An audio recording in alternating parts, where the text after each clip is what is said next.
यह वीडियो है बोर्ड परीक्षा में 100% अंक प्राप्त करा सकती है। अब समय कहाँ बचा है, 3 महीने का समय है। चैप्टर को आपको पढ़ने का मन नहीं करता, ये सारा आपको 100% अंक दिला सकता है। बोर्ड परीक्षा में 100% अंक लाने के लिए सिर्फ मेहनत ही नहीं बल्कि सही रणनीति और लिखने का सही तरीका भी ध्यान देना पड़ेगा।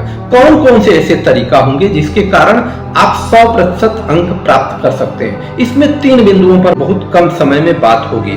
तैयारी आप कैसे करें और सबसे बड़ी बात, तैयारी करने के बाद लिखने का आपका सही तरीका क्या होना चाहिए, और तीसरी बात है मानसिक तैयारी कैसी होनी चाहिए। जय हिंद साथियों, मैं आपका साथी रघुवंश, केंद्रीय संयोजक, विश्व का सबसे लंबा तिरंगा समिति। मित्रों, अब तक अगर आपने इस चैनल को सब्सक्राइब नहीं किया है तो कर लीजिए, दोस्तों के साथ शेयर करिए, क्योंकि आपको जो दुनिया के बहुत सारे महापुरुषों का जो अनुभव है उस अनुभव को आप लोगों के सामने प्रस्तुत कर रहा हूं। हमने 18 वर्ष तक IIT PMT और बोर्ड के विद्यार्थियों को फिजिक्स पढ़ाने का जो अनुभव प्राप्त किया, उस अनुभव को आप लोगों के सामने रख रहा हूं। और यह वीडियो है जो आपके जीवन को बदल सकती है, अर्थात बोर्ड परीक्षा में 100% अंक प्राप्त करा सकती है। आप दोस्तों से जरूर शेयर करिए। आइए हम बात करते हैं कि अब तो बोर्ड परीक्षा आ ही गया, तो इसकी तैयारी हम किस प्रकार से करें। सबसे पहली बात है कि सिलेबस पर पूरी पकड़ मजबूत होनी चाहिए। हर चैप्टर से क्या पूछा जाता है उसका वजन आपको पता होना चाहिए कि प्रत्येक चैप्टर में कौन कौन सी चीज पूछी जाएगी। दूसरी बात, हल्के में NCERT पुस्तकों को मत लें, क्योंकि NCERT की पुस्तक के बेस्ड पर ही आपके एग्जाम में आएंगे। इसलिए NCERT की पुस्तक को बार बार पढ़िए, क्योंकि पेपर का वही मूल आधार होगा। तीसरी बात इसमें क्या है कि पिछले साल के पेपर्स को और सैंपल पेपर को ले लीजिए और रोजाना उसको हल करने का प्रयास करिए, क्योंकि अब समय कहाँ बचा है, 3 महीने का समय है। 3 महीने में अगर आपने ये सारा काम कर लिया, दुनिया के सारे झंझट को खत्म करके लग गए, तो फिर आपका काम हो जाएगा। और इससे आप जब पेपर हल करेंगे तो आपको पैटर्न का अनुभव प्राप्त होगा और टाइम का मैनेजमेंट सेट हो जाएगा।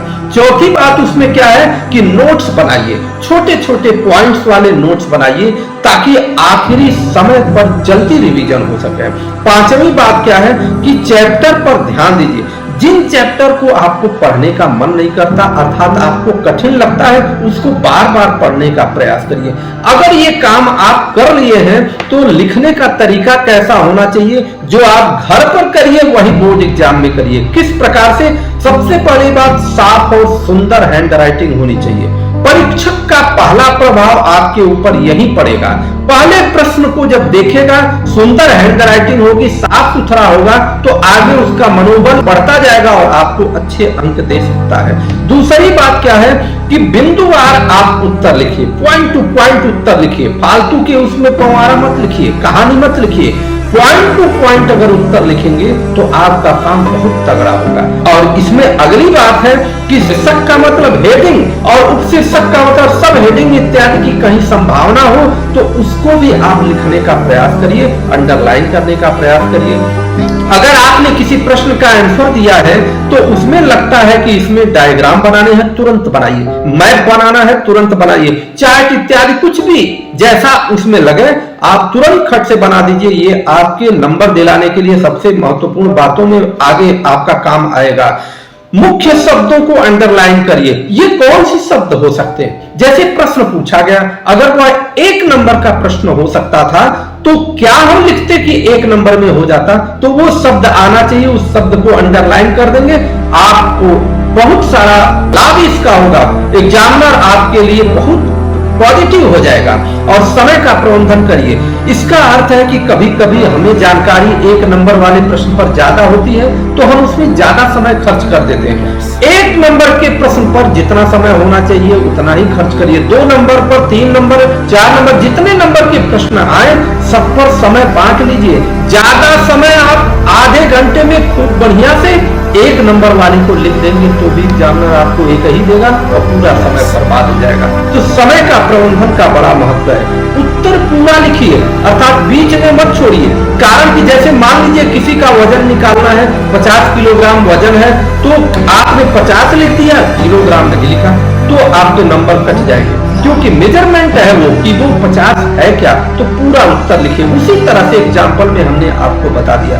अब अगली बात क्या है कि मानसिक तैयारी आपकी कैसी होनी चाहिए। 3 महीने का समय बचा है, आपके पास समय बहुत नहीं है, लेकिन अगर आप संकल्पित हो जाए तो बहुत समय है। प्रतिदिन 3 घंटे 2.5 घंटे बैठ करके अपने स्पीड पर प्रैक्टिस करिए ताकि स्पीड आपकी बनी रहे। और इससे एक लाभ और होगा आपको कि बोर्ड की एग्जाम की जो एग्जाम फोबिया होती है वो नहीं होगी, अर्थात आपके अंदर डिप्रेशन नहीं आएगा, या एग्जाम के समय एग्जाम सेंटर में जाते समय आपको किसी भी प्रकार की हताशा निराशा नहीं होगी, क्योंकि 3 घंटे का आपने जो घर पर बैठ करके प्रैक्टिस किया है इस समय के हिसाब से ये बहुत शानदार होगा। आप अपना खुद का टेस्ट करिए, घर पर बैठते हैं, लिखते हैं, घर में और भी मेंबर हैं उनसे पूछवाने का प्रयास करिए और पूरा पॉइंट टू पॉइंट खुद का मॉक टेस्ट करिए। और सबसे महत्वपूर्ण और दिव्य बात है कि तनाव से दूर रहें। अब 3 महीना समय है, तनाव कर लिया तो जिंदगी बर्बाद हो जाएगी, और तनाव से दूर रहे तो जिंदगी आबादी के रास्ते में चल देगी। इसलिए तनाव से दूर रहे, उचित खान पान करें, निद्रा भी सही लें, और इस प्रकार से रिवीजन, प्रैक्टिस और सही लिखने का तरीका ये सारा आपको 100% अंक दिला सकता है। आगे हम आपको बात करेंगे कि ये करेंगे कैसे, परेशानियां बहुत आती हैं, उसके लिए कौन सा कार्य करें, किस प्रकार की तैयारी करें, ये सारा बात करेंगे और टाइम टेबल भी कहेंगे तो हम बना देंगे। इसलिए आपको अपने विचार इसमें लिखिए कि क्या जानकारी आपको चाहिए कि हम इस पर वीडियो बनाएं और आपके लिए लाभकारी हो।